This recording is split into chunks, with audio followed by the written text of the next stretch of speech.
Tá no ar o ManaCast. Olá, sejam bem-vindos. Eu sou a Amana Assunção, psicóloga e etterapeuta que escreve, e esse é mais um ManaCast. Hoje, em especial, vamos falar sobre a escrita, sobre as mulheres desbravando o mundo da escrita, sobre a escrita como um processo terapêutico, sobre a escrita como uma forma de conexão, comunicação com o mundo e desenvolvimento humano. São muitos temas para a gente explorar. Eu sou uma mulher branca, morena, de cabelos cacheados, uso óculos, um vestido estampado verde, bem colorido, e tenho aproximadamente 1,69 m de altura. Para falar comigo hoje sobre esse tema, eu convidei a Aline Artigiani Lima Tribest, que é uma escritora amadora, técnica, engenheira, mestre, doutora e pós-doutora em tecnologia de alimentos. É uma mulher de exatas que sempre se sentiu incompleta nos momentos em que sua vida se distanciou das palavras. Ela escreve por hobby ou para manter sua sanidade, desde a adolescência, mas passou por períodos de pausa quando o trabalho ou a vida pessoal exigiu demais das suas horas diárias. Na pandemia, voltou a escrever como uma atividade de autocuidado, com o objetivo de reservar parte do seu tempo para si. Ano passado, com o objetivo de sistematizar este processo, entrou no grupo de escrita da Liana Ferraz. É também pesquisadora da Unicamp, mãe de 2 filhos, o Eduardo e a Anne, esposa do Sérgio e uma das diretoras do projeto social chamado Mudando Minha História. Eu conheci a Aline através desse grupo de escrita, né? Também tenho um percurso de escrita na minha vida desde muito cedo, filha de mãe jornalista. Me lembro de vê-la lendo compulsivamente e eu queria ler também. Ela parava para ler cartaz na rua, eu puxava ela, mãe, o que está escrito aí? Ela falava, calma, você vai aprender. E eu pedi para pular o pré porque eu queria ler logo, eu não queria fazer desenho de letra, né? Vê-la lendo e se deliciando tanto com a leitura me estimulou dessa forma. Então a escrita também veio na minha vida com diários pessoais, né, na arte terapia, e foi ganhando outros espaços. Num desses espaços, que foi a escrita matinal da Liana Ferraz, foi onde eu conheci a Aline, a mulher mais de humanas na exata que eu já conheci na minha vida. Bem-vinda, Aline. Pode se Amana, apresentar. obrigada pelo convite. É uma alegria estar aqui, como eu disse, né? Quando você me convidou, eu falei, mas tem certeza que sou eu, né? Porque eu não me intitulo escritora, né? Eu sou uma escritora de textos técnicos, né? Mas para mim a escrita a escrita não técnica, ela é um espaço de conseguir lidar com o mundo, com aquilo que me assombra, né? A gente já conversou bastante sobre isso. E é uma alegria poder estar aqui e compartilhar que talvez a escrita possa ser, ou na verdade a escrita é para todo mundo, né? Não é somente para os escritores, né? Ela é uma ferramenta que a gente pode usar para lidar com a nossa vida, e acho isso uma coisa fantástica. Fazendo uma descrição sobre mim, uma descrição física, eu sou uma pessoa alta, morena, de cabelos curtos, enrolados. Que mais? Estou usando um macacão azul, um colarzinho colorido, e muito feliz de estar aqui. Ai, que coisa boa. Daqui a pouco a gente volta para falar sobre tudo isso, que aí já tem pauta para um monte de coisa. Eu vou passar para a Margarida, vou apresentar a Margarida e a gente retoma. Margarida Montejano é natural de Mogi Guaçu e atualmente reside em Paulínia, São Paulo.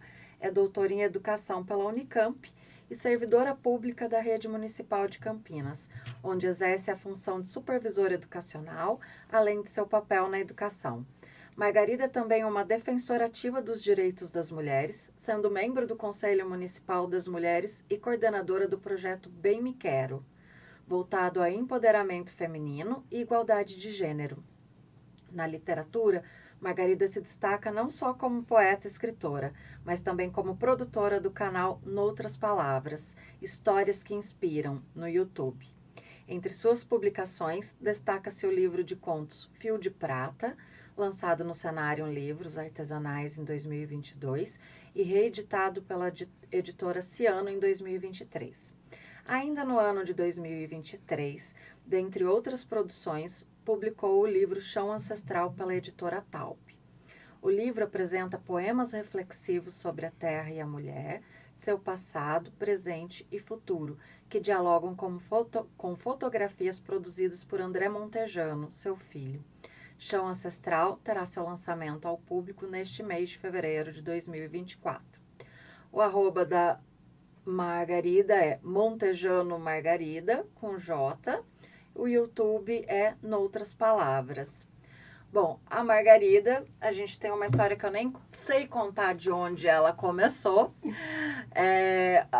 Começou mais recentemente, mais próximo, que a gente publicou junto com o grupo Enluaradas, no primeiro tomo das Bruxas.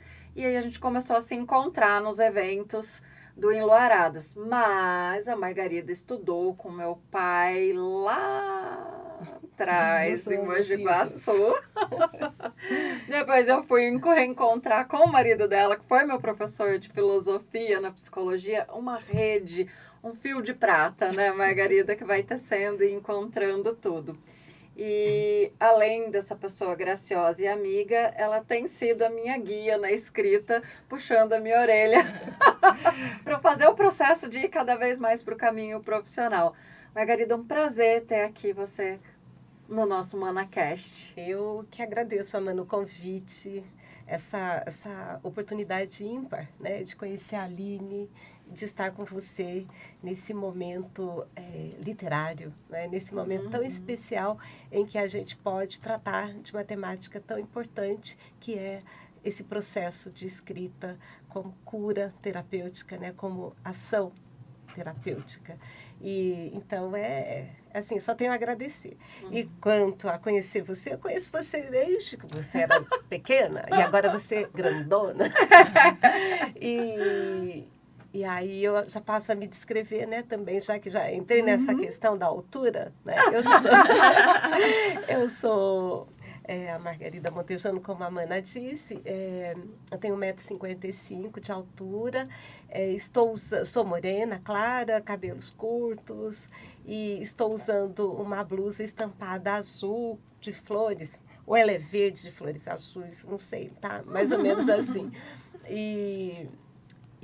Enfim, eu só posso dizer que falar sobre escrita é sempre um prazer, porque ao mesmo tempo que ela, para mim, significa prosseguimento, né? Eu penso que quando o outro ouve, né? Quando as pessoas podem ouvir essa questão do processo da escrita, a escrita é ressignificada para quem fala e para quem escuta. Então, muito obrigada. Muito obrigada também, Margarida. Margarida, conta um pouco pra gente entre isso que a gente começou a falar, né? Normalmente a escrita entra nesse campo mais pessoal, de expressão de sentimentos e com o tempo ela pode ir ganhando ou não esse desejo de um caminho profissional. Como foi a sua história com a escrita? Eu conto, Amanda, e eu acho que nessa roda de conversa, né, a gente vai conseguindo fazer esses entrelaçamentos e entender que a escrita, ela não começa, né, num determinado momento, ela acontece durante a vida. Né? E isso tem a ver com a nossa ancestralidade, com os primeiros homens e mulheres que foram desbravando, né, os códigos e transformando a linguagem oral na linguagem escrita e aí por diante outras linguagens se aproximando, né, interagindo e se transformando. Então, eu digo que desde a infância, quando entro na escola, né, e me encanta a descoberta da escrita, me encanta o mundo que ela me possibilita ler, me possibilita ver, né? E nessa toada, né, de encontro e envolvimento, né, com os sentidos que a escrita tem, eu fui desabrochando de algum modo. E eu posso dizer que desde a adolescência, né, quando eu me vejo criando um horizonte de futuro, pensando, né, no que eu queria ser logo lá na frente, né, a escrita já se apresentava. Então, na minha adolescência, eu li muito.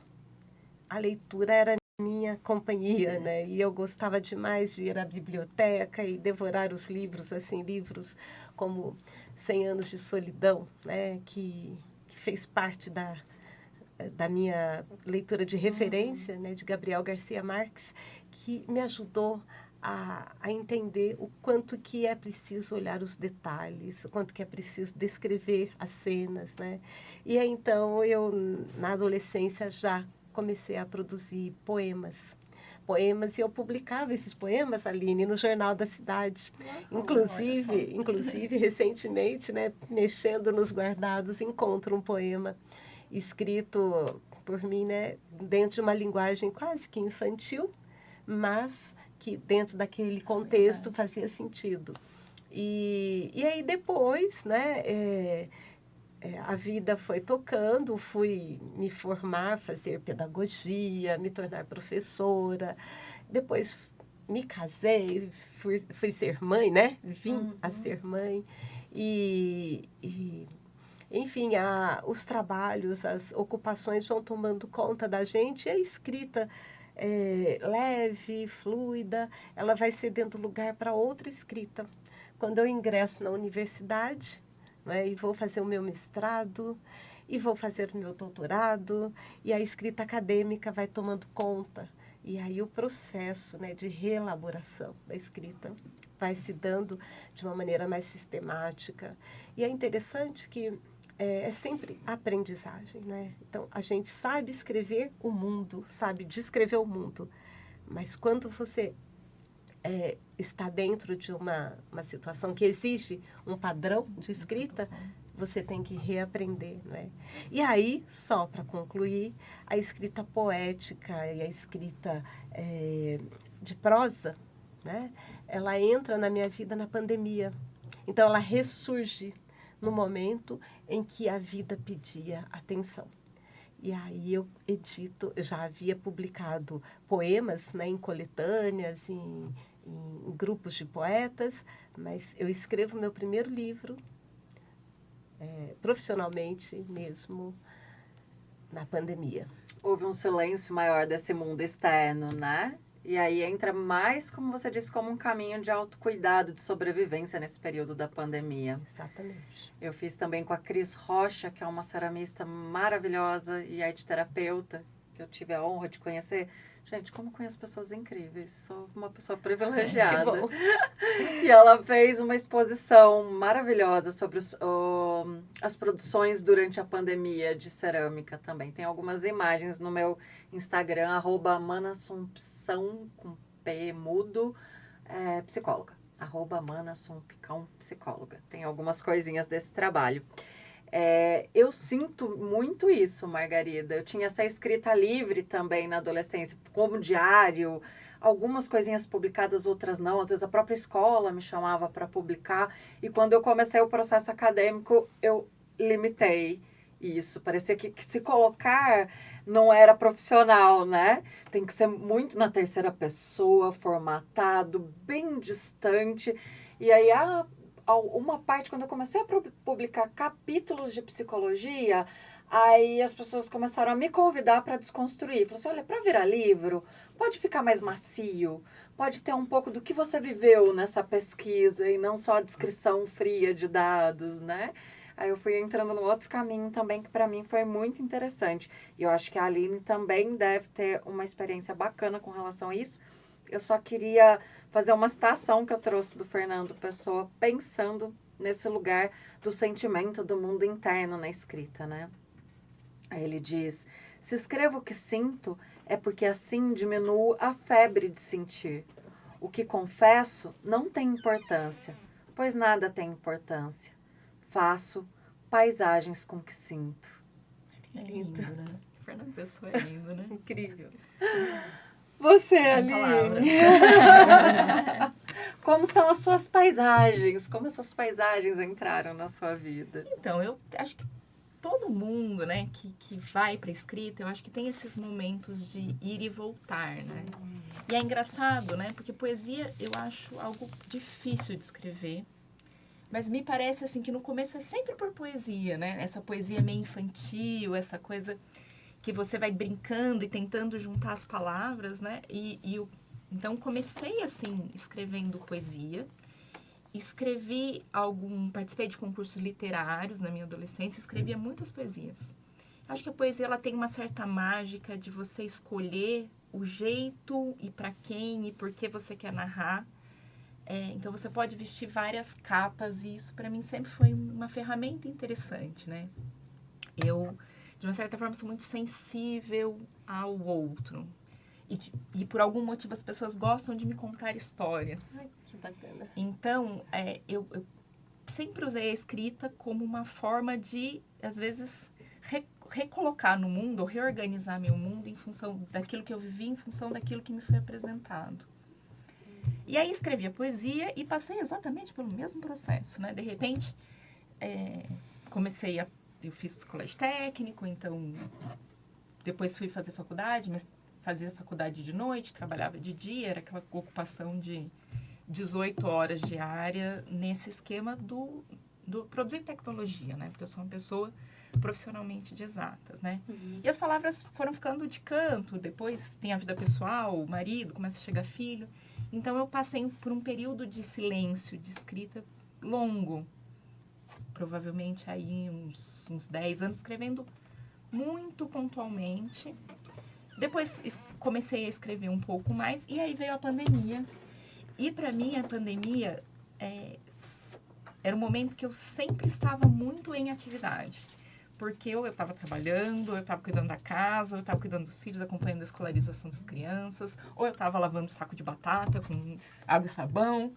Então, assim, sobrava realmente muito pouco tempo e eu senti que eu precisava achar um espaço de silêncio.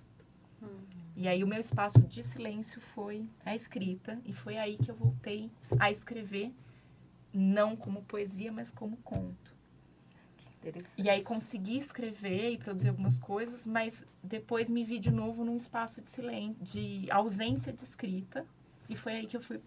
O grupo apareceu pra mim, né? Acho que tem coisas assim que acontecem na nossa vida, né?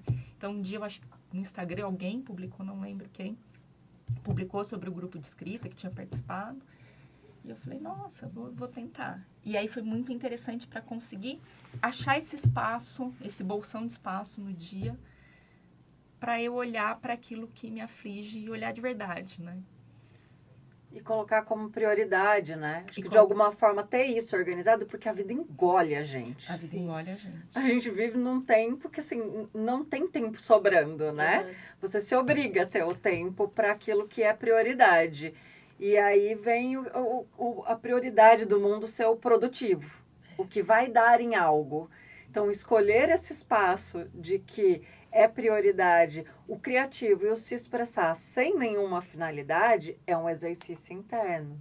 E é uma luta, né? Porque vira e mexe, você tem outras coisas que, teoricamente, deveriam ser prioridade, né?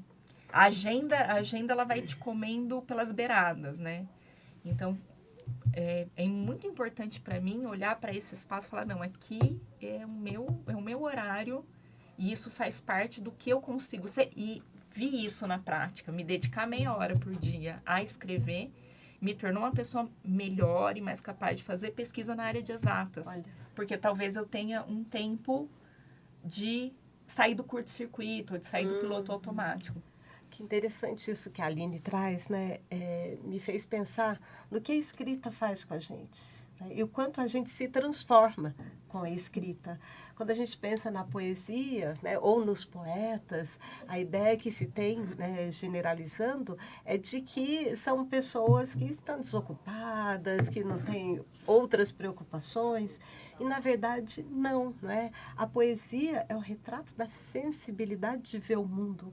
Eu não consigo enxergar a poesia distante das guerras, distante do sofrimento humano, distante das dores.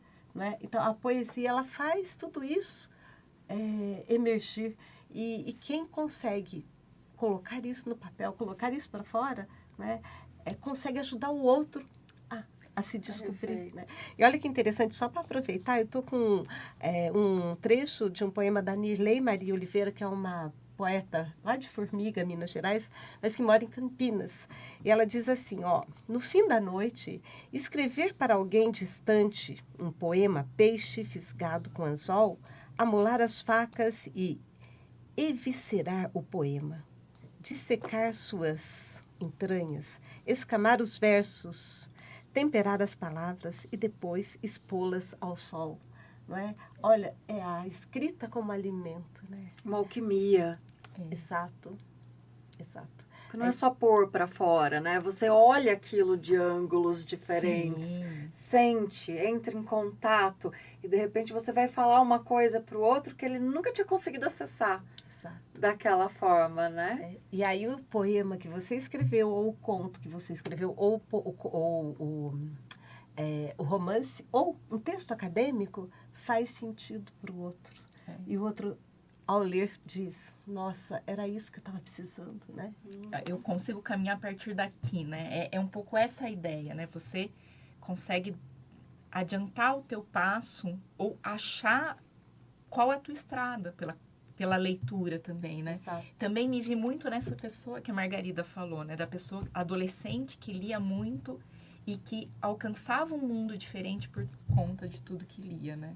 Então, ler e escrever é um dueto muito bom, assim, pra gente conseguir dar conta e ocupar espaço, e descobrir espaço cada vez mais e ampliando nossas capacidades.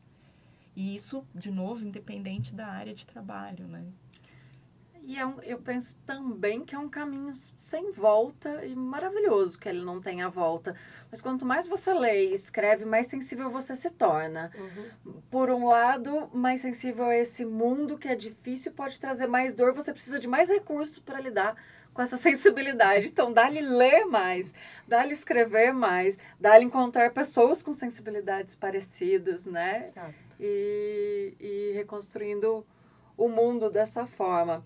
Tem uma poesia da Lígia Fagundes, não é uma poesia, é um trecho do Ciranda de Pedra, do livro dela, que ela fala, é preciso amar o inútil, criar pombos sem pensar em comê-los, plantar roseiras sem pensar em colher rosas, escrever sem pensar em publicar, fazer coisas assim, sem esperar nada em troca. A distância mais curta entre dois pontos pode ser a linha reta, mas é nos caminhos curvos que se encontram as melhores coisas. Ele tem um pouquinho mais, mas eu vou conter por causa do nosso tempo. E acho que assim, é esse contexto do inútil, né? Não é do inútil do que não seja importante, é do que não precisa ser útil num tempo mercadológico e produtivo.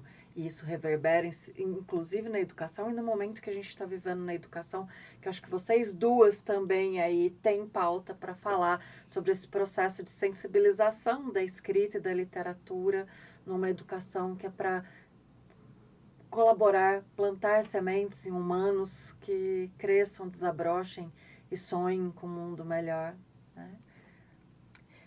Pode começar. Quem quiser. Tudo bem. Eu acho que pegando esse gancho que nós vivemos, né, da importância da leitura nas nossas vidas. Porque a leitura faz com que a gente abra horizontes e consiga fazer uma retroalimentação, né? Você, a partir do que o outro escreveu, você rever a sua vida, né? E aí a gente vai sonhando com os personagens, sonhando com cenários que a gente não conhece, né? Quantas vezes viajamos, né, para o Egito, para a África, para outros locais, outras culturas, especialmente, né? E aí a gente, entrando em contato com esses cenários, a gente transporta a nossa imaginação e a gente alimenta o desejo de um dia conhecer. Agora, imagine o quanto que isso vai transformando a nossa capacidade intelectual. Então, o que eu posso dizer é assim, que a escola, ela precisa, desde a infância, né, fazer esse movimento de estímulo à leitura, né? Porque da leitura você consegue produzir a escrita, né? E a família, Não é esperar que a escola faça isso, mas que a família seja leitora também. E que a família possibilite as crianças, desde a mais tenra idade, para que elas tenham acesso a livros e elas gostem, possam, né, fazer dos momentos de leitura momentos de crescimento, de aprendizagem. E hoje, nesse mundo tecnológico que estamos vivendo, é o que nós temos assistido, né? Uma desconstrução da leitura. As pessoas leem rótulos e se satisfazem com a leitura, né, do rótulo. E a partir dessa leitura, elas já imaginam que estão entendendo tudo que está escrito. Então, se você dá um texto mais longo para uma criança ler, ela assusta. Você dá para um adulto, ele não lê, né? Ele quer também textos enxutos, né? Textos sanduíches que misturam um com o outro e pronto, te dá a ideia de todo. Resumos, né? E quando que, na verdade, isso vai entranhando numa cultura, né, que deixou de ler. Uma cultura transformada na sociedade do imediatismo, né, do consumo do supérfluo e do só aparente. Quanto que a gente precisa da profundidade, a gente precisa do tempo, a gente precisa do ócio, né? Desse ócio para que a gente possa ser criativo. Eu acho que, né, em termos de educação, isso é uma grande questão, né? Porque quando você tem uma tela, em 5 segundos você pode acessar alguma coisa, em 20 minutos você pode acessar alguma coisa, em 1 hora você pode acessar alguma coisa. Então, você sempre opta, e dentro dessa lógica produtivista também, de que você não pode perder tempo, apesar de parecer uma perda de tempo, você sempre opta, ou é muito tentador, e não é só para jovens, né, para adultos, às vezes para idosos, você vê essa opção por sempre estar acessando conteúdos, mas nunca mergulhando no conteúdo, né? Então, a gente tem esse momento da vida onde todas as informações estão aparentemente disponíveis.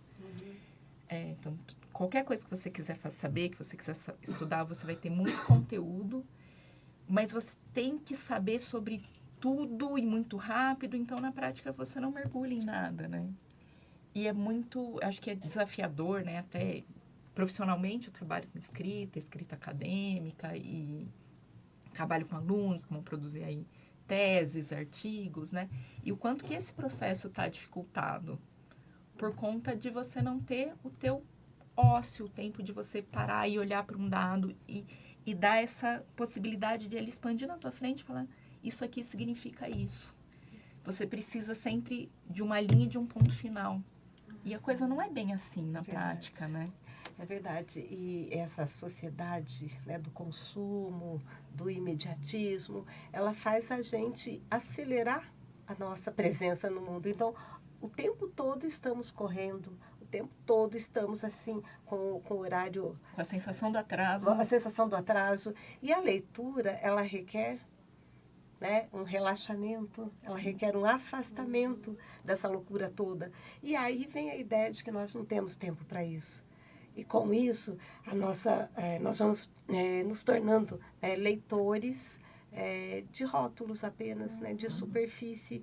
E é uma coisa muito séria, porque ela tem consequência nos diálogos. Sim. As pessoas não conseguem dialogar, as pessoas não conseguem trabalhar com pensamento diferente, com argumentação. Se expressar, né? Achar uma linha que consiga descrever aquilo que você está sentindo, né? Sim, então, é difícil. E a ideia, né, que você traz, Aline, de que a gente tem que saber tudo, né? Ao mesmo tempo, né? Porque para eu me tornar competitiva. Só que olha a contradição. Se eu penso que sei tudo, fazendo, né, essa absorção rápida de tudo, eu me engano. Porque, no fundo, eu não tenho conhecimento profundo de nada. Então, a minha razoabilidade, né, ela não consegue se manter. E a argumentação, menos ainda. E aí eu me indisponho se o Sim. outro pensa diferente de mim. Então, veja que o diálogo está totalmente fraturado, né? Por falta de quê? Profundidade de conhecimento. a leitura possibilita isso? Sim. Não só a leitura, mas a leitura, o debate, a conversa sobre... A roda, né? A roda, A né? roda sem pressa, Isso. né? E eu E acho sem que... querer lacrar também, né? Essa história de falar, não, eu posso aceitar a tua opinião, eu não estou perdendo se eu aceito a tua opinião, né? Acho que isso, esse é um detalhe importante, né? Hoje em dia, como tudo é muito curto, se eu aceito a tua opinião, eu estou perdendo, isso é um problema. Exato. E o quanto que é bom pensar diferente, o quanto que é bom colocar na mesa, né, as nossas formas de ver o mundo e reconstruir um novo modo de ver, né? Então, não tem problema eu rever o meu conceito anterior, né? Eu não tenho que acertar tudo, né? Então, é o reconhecimento, é a sensibilidade, é a humildade, né, que tanto nos ensinou Paulo Freire, de que ninguém sabe tudo, né, ninguém entende tudo, mas que a gente pode aprender sempre com o outro e o outro pode aprender com a gente no processo. Sim, e aí o meu olhar de psicóloga é também para a construção de saúde mental que está ruída, né? A gente tem uma sociedade no Brasil com altos índices de ansiedade e depressão e tudo isso é influenciado, né? Competitividade, imediatismo, ansiedade. Então, para que eu paro para ler um livro? O que eu ganho com isso? Aí essa sociedade truculenta, vazia, frágil. Eu trabalhei na educação, mas eu trabalhei na educação no início da carreira pensando isso. Se a gente pensa em qualidade de desenvolvimento de saúde mental, a gente tem que começar a falar lá com as crianças. A entender o que é a emoção, a ter canal de comunicação para se expressar. Né? A gente vê um movimento da educação voltando a ser cada vez mais focada no mercado, no tecnicismo. E é muito importante lembrar que o humano precisa de tudo isso. Sim. Mano, é interessante que no último censo, né, que nós tivemos, a informação é de que 16% da sociedade brasileira consome livros. É muito pouco. Né? É muito pouco. E olha, uma outra contradição, porque a criança pequena gosta de ouvir histórias, ela gosta de ter contato com o livro. Mas algo vai acontecendo no meio do caminho que ela vai se distanciando dessa prática. Então, veja como que é importante pais leitores, para que tenhamos filhos leitores, para que essas crianças leitoras, quando chegam na escola, né, elas também queiram ler os livros, as possibilidades que a escola oferece. Tem um livro, ele está na minha lista de leitura, eu ainda não consegui ler, mas já tenho estudado bastante sobre o tema que se chama Geração do Quarto. É onde a internet entra e vai tirando o desejo, é como uma dependência mesmo, é um estudo de dependência, isso compromete inclusive o desenvolvimento cognitivo, social, emocional, porque todo mundo está conectado na rede. Parar para ler com uma criança exige dedicação, tempo. Ela na tela, ela está sozinha. Então, estamos cada um na sua tela e criando um abismo gigantesco do desenvolvimento humano. Mesmo e a escrita brincar, é um caminho de reconexão, né? Mesmo brincar, né? O brincar é perigoso, né? Assim, muitos dos pais da minha geração, de pais, olham e falam, não, mas se eu não posso acompanhar, deixa aqui na tela, quietinho, porque daí eu sei que não está aprontando nada, né? Mas também não está vivendo, né? Então, um momento complicado. E olha que interessante, Aline, brincar é perigoso, né? E o que é mais próprio da criança se não brincar? E que a gente cresce e deixa, né, essa coisa boa, que é a brincadeira, que é a alegria. E ler é perigoso. Né? Brincar é perigoso, ler é perigoso, ou seja, prazeres são perigosos, né? E quando isso é limitado, as pessoas vão se afastando da possibilidade, né, de aperfeiçoar a sua presença no mundo, né, de desenvolver essa sensibilidade tão necessária para que a gente possa uns ajudar os outros, né? As trocas ficam limitadas demais, né? Então. As trocas ficam limitadas demais. E você está com um projeto, né, Aline, de tô. educação, promovendo sonhos? Na verdade, assim, como eu falei, eu sou técnica, né? Desde os 14 anos eu sou da área de alimentos. Fiz tecnologia de alimentos no Cotuca e depois segui nessa frente de estudos aí na Unicamp. E assim, vim de uma família de baixa renda e hoje eu olho para minha história e falo... A maioria dos espaços que eu consigo estar, eu olho para as pessoas que estão na mesa e falo assim, eu só estou aqui porque um dia eu passei por este processo de fazer esse curso que mudou a minha história. Então, a gente está vivendo um segundo momento na nossa vida, né? Nosso filho agora começou hoje as aulas no colégio técnico, passou, e ele estava fazendo cursinho preparatório nesse período. Nesse período, coincidentemente, meu marido, que também é técnico, se desligou do mercado depois de 32 anos de trabalho e ficou lá naquele momento de falar o que eu vou fazer da minha vida e da minha história. E aí ele falou, não, eu vou, nesse momento, eu tenho condição de tirar um projeto social do papel, que é um projeto de trabalhar com educação. Então, a gente está montando um projeto que vai começar esse ano com 60 jovens de baixa renda, estudantes de escola pública de Campinas e região, para dar acesso a eles ao cursinho preparatório para acessar os colégios técnicos. Bacana. Então, vai ser um período de cursinho de 9 meses, né, de março a dezembro, onde eles vão rever os conteúdos. São previstas aí 400 horas de aula, onde eles vão rever todo o conteúdo do Fundamental 2 para se preparar para entrar no colégio técnico e depois nós vamos acompanhar eles até o mercado.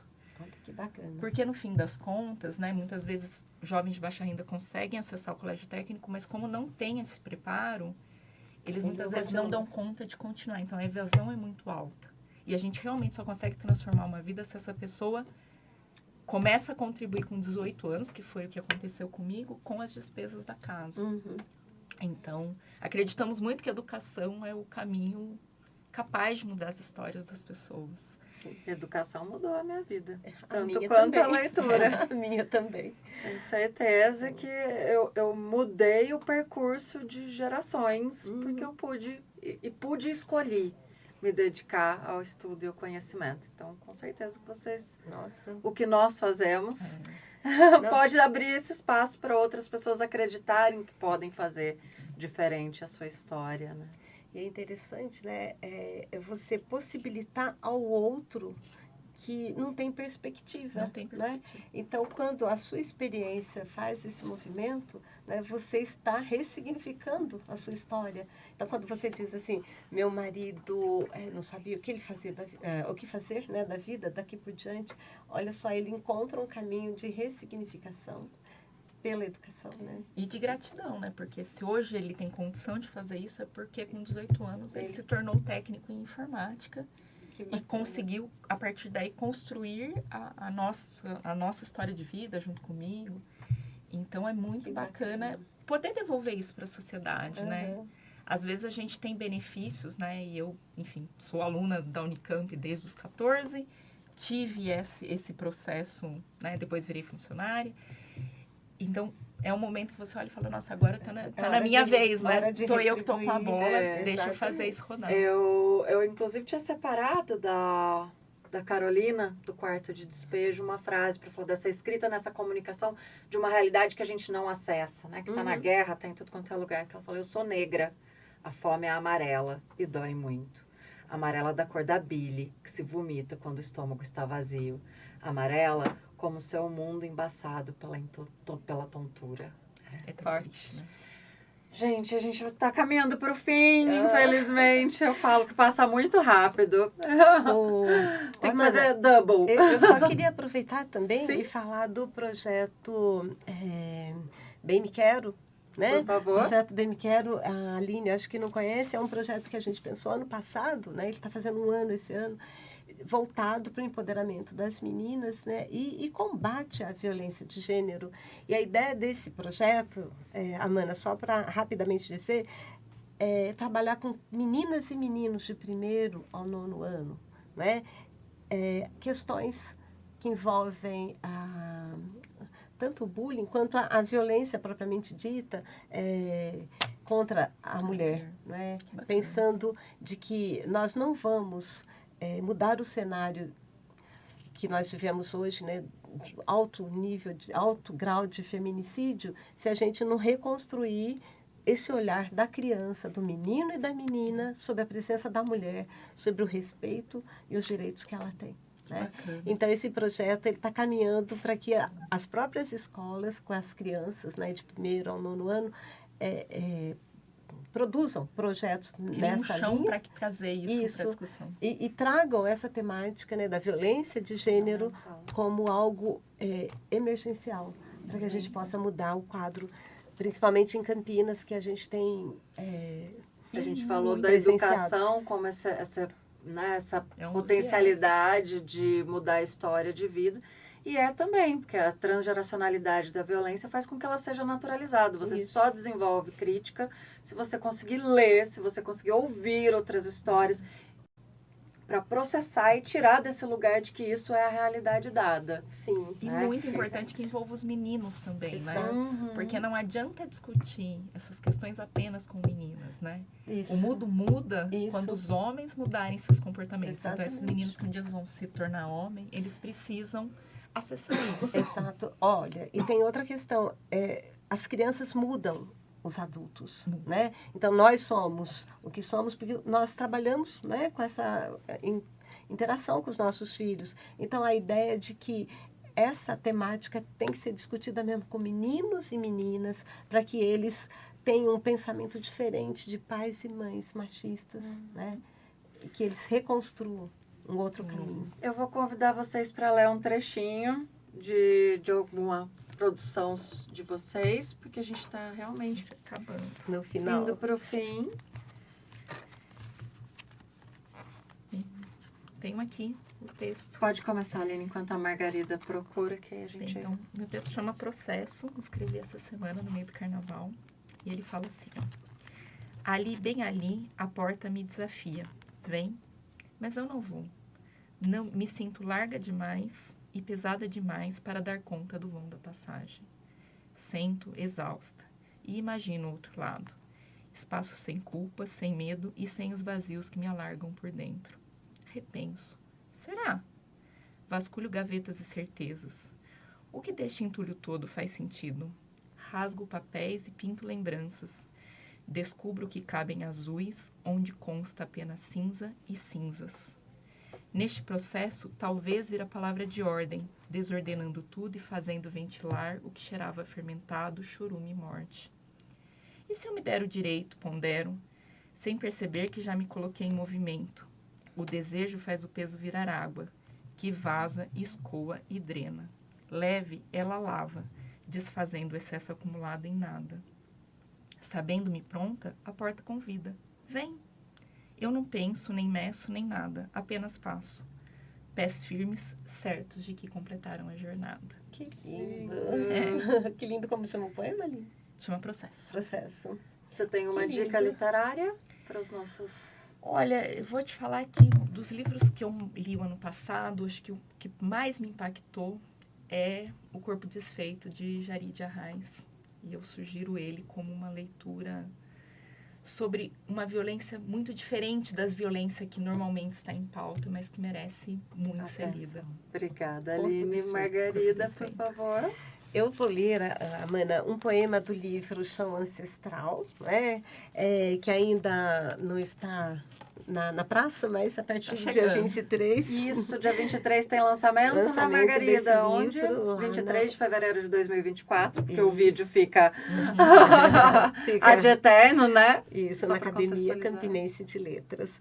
Então, o livro Chão Ancestral, né? Ele é um livro de fotografias e poemas que conversam sobre a questão da ancestralidade que envolve a terra que nos acolhe e a mulher como possibilidade de futuro, se nós não cuidarmos do presente.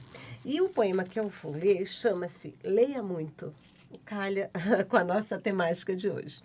Leia muito, leia muito, leia Marx, leia Cristo, leia Paulo Freire, leia poesia, reflita, discute, estuda, dispa-te da venda que te nutre a cegueira e destrava tua língua, tuas florestas, tuas matas, teus rios, teus bichos. Resgate a ti deste lugar onde te calaram. Lemos. Nossa, que lindo. Maravilhoso. Gente, eu Obrigada, moraria no gente. ManaCast. Acho que eu vou montar o estúdio na minha casa. A gente faz uma imersão, que Big Brother, que nada. ManaCast. Delícia, amor. Muito obrigada, gente, pela presença de vocês. Que repitam, porque esse assunto não se esgota aqui. Agradeço realmente a generosidade e o prazer de ter encontrado vocês. Muito obrigada para quem acompanhou até aqui. Eu sou a Amana Assunção. Meu Instagram é Amana Assumpção, né? Sem o cedilha, com pé mudo, psicóloga. O canal do YouTube é Amana Assunção. E esse foi mais um ManaCast. Quer deixar uma dica, quer uma sugestão, fazer uma pergunta, um tema? Manda pra gente, tá? Um beijo, até a próxima.